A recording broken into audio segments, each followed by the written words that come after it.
Et des grands pays comme la France, pays de lumière, d'égalité, de liberté, champion des droits de l'homme, champion de la liberté d'expression, est obligé d'enfreindre à cette liberté d'expression en prenant une loi qui va permettre aux autorités, quand il y a trouble, de couper les réseaux sociaux. Les plateformes et les réseaux sociaux jouent un rôle considérable dans les mouvements des derniers jours.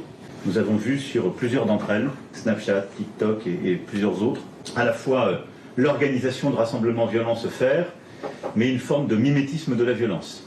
Ce qui, chez les plus jeunes, conduit à une forme de sortie du réel. Et nous prendrons dans les prochaines heures plusieurs dispositions. D'abord, en lien avec ces plateformes, d'organiser le retrait des contenus les plus sensibles. Et donc, les services de l'État s'organiseront en lien avec ces plateformes pour pouvoir obtenir une réponse effective. Et des demandes seront aussi faites pour avoir l'identité de celles et ceux qui utilisent ces réseaux sociaux pour appeler au désordre.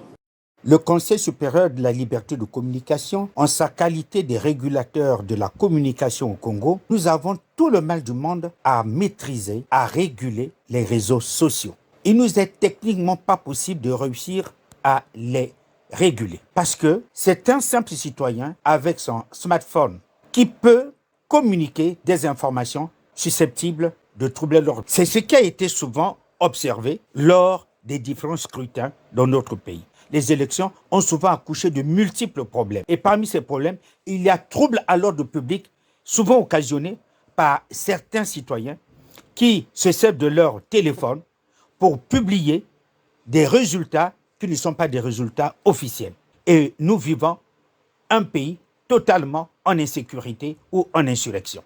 Au regard de ces troubles qui ont amené le président français à prendre une décision de couper les réseaux sociaux. Le rôle joué par les réseaux sociaux lors des violences nocturnes urbaines qui ont suivi la mort de Nahel. Emmanuel Macron a souligné le rôle des réseaux sociaux dans l'amplification de ces violences.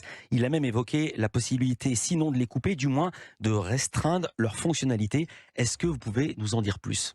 Éviter que les réseaux sociaux se transforment en communauté de haine. C'est ce qu'on a vu pendant plusieurs jours en France et c'est totalement inacceptable. C'est que ça sert de relais à la haine pour donner des rendez-vous, pour aller brûler des commerces, pour aller piller des commerçants. Tout ça est totalement inacceptable. Donc dans ce cas-là, il faut suspendre l'activité du compte. Le garde des Sceaux, je pense qu'il a tapé du poing sur la table à juste titre pour dire on ne peut pas faire tout et n'importe quoi sur les réseaux sociaux sous prétexte que c'est dématérialisé. Parce que ces appels à la haine dématérialisés se traduisent très concrètement par des incendies, des commerces qui flambent ou des écoles qui sont brûlées. C'est totalement inacceptable. N'importe quel citoyen averti devrait comprendre que les motivations du président ne sont pas des motivations de nature dictatoriale, mais des motivations qui sont susceptibles d'éviter de dérapage, donc de garantir la quiétude.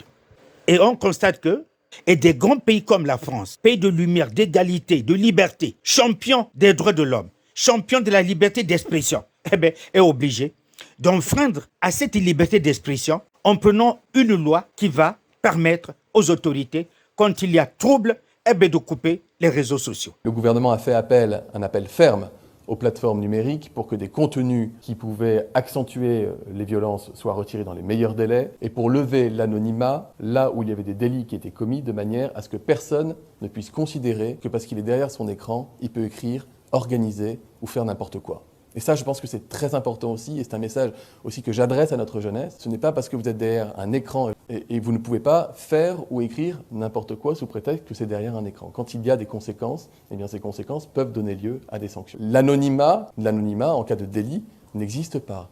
C'est pour dire que l'action des autorités de suspendre momentanément les réseaux sociaux n'est pas un acte dictatorial, n'est pas un acte de tordre le cou à la liberté d'expression.